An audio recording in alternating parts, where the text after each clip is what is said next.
Hi, this is Steph with Belladonna Dyes, and today I'm going to show you how I mix my thickened dyes.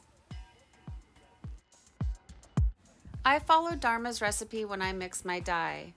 I use chem water, and I do have a tutorial for my chem water recipe, but if you don't have chem water, you can use regular tap water when mixing dyes.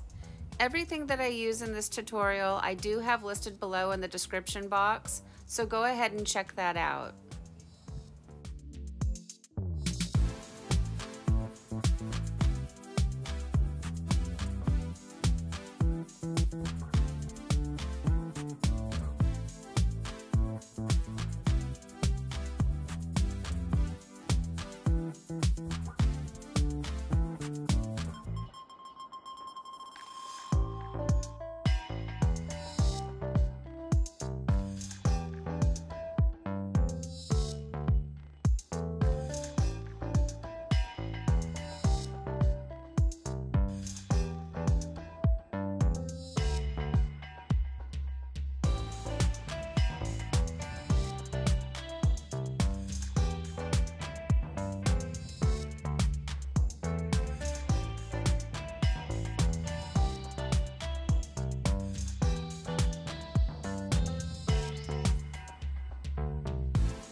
Thank you so much for watching.